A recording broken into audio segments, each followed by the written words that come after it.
Para comprender mejor el concepto del excedente del consumidor, vamos a suponer que existe una demanda en un mercado sin distorsión.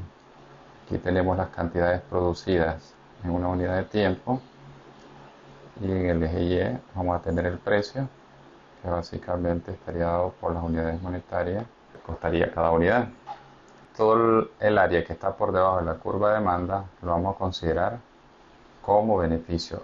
Ya sea que consumamos bienes o servicios, va a ocurrir lo siguiente bajo estos conceptos: sin distorsión, con una curva de demanda con elasticidad precio normal. Por ejemplo, en esta primera unidad, la disposición o la valoración que existe lo determina la curva de demanda. ¿Qué significa? Que por consumir X sub 0, los consumidores lo valoran y estarían dispuestos a pagar P sub 0. Pero para unas unidades X sub 1, dadas las características de la curva de demanda, los consumidores estarían dispuestos a pagar únicamente P sub 1 por cada unidad consumida. Y así sucesivamente.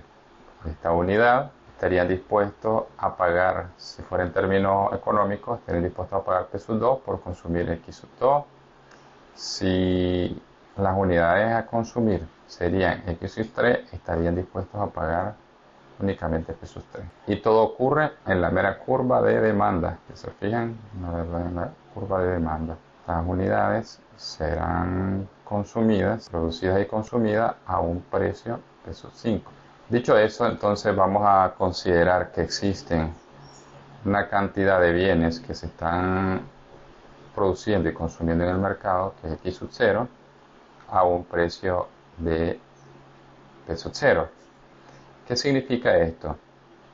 Que esta primera unidad, los consumidores la valoran hasta acá donde se intersecta con la curva de demanda. Sin embargo, ellos solamente pagan esta cantidad P sub 0, lo que significaría que lo que estaría por encima de lo que pagan hasta llegar hasta donde ellos valoran sería su excedente. Por esta unidad, los consumidores tienen una valoración hasta la intersección de su curva de demanda o de la curva de demanda. Sin embargo, el mercado les dice que solamente tienen que pagar P sub 0.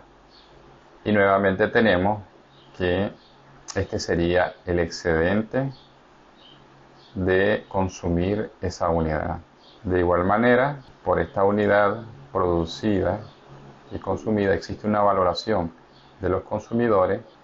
Por esta unidad existe una valoración hasta donde se encuentra la curva de demanda. Sin embargo, ellos solamente están pagando P sub 0.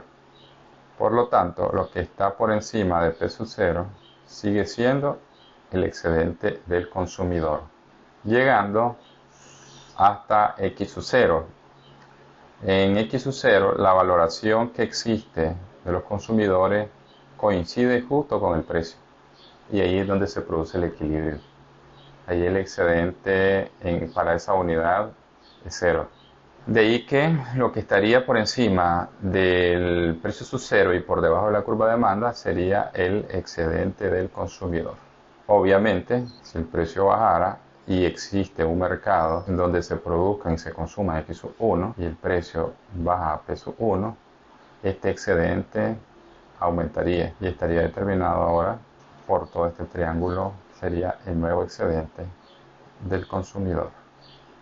Una subida en el precio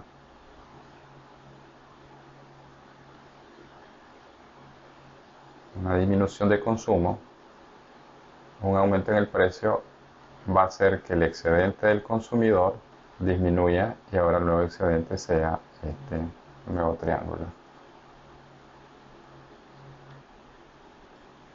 Ahora, por otro lado, ¿cómo sería el excedente del productor? Supongamos que esta es la curva de oferta. Obviamente el equilibrio ocurre en la intersección de la curva de oferta y la demanda, donde se están produciendo y consumiendo X cantidades de un bien o un servicio a un precio P sub 0 sin considerar ninguna distorsión. Para explicar un poco el excedente del productor, tenemos que tomar en cuenta que para producir esta unidad al productor le cuesta producir esto, porque recordemos que todo el área bajo la curva de oferta lo vamos a considerar como un costo. Esta unidad le cuesta al productor producirla hasta la intersección con la curva de su oferta, ¿no? El costo marginal de producción. Sin embargo, por esta unidad está percibiendo peso cero. De ahí que esta diferencia de lo que le cuesta producir por lo que percibe es el excedente del productor. Lo mismo va a ocurrir con las próximas unidades a producir.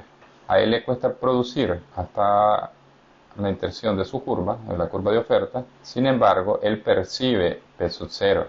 Por ende, la diferencia que está en lo que cuesta producir y lo que percibe es el excedente del productor por esas unidades producidas y consumidas en ese mercado.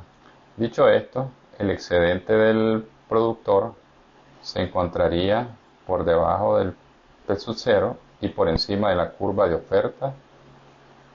Ese sería el excedente del productor. Recordemos que en este mercado el excedente del consumidor estaba por encima del precio sub cero y por debajo de la curva de demanda. Por lo tanto, aquí teníamos el excedente del consumidor y por ende la sumatoria sería el excedente total de ese mercado, ya sea de un bien o servicio.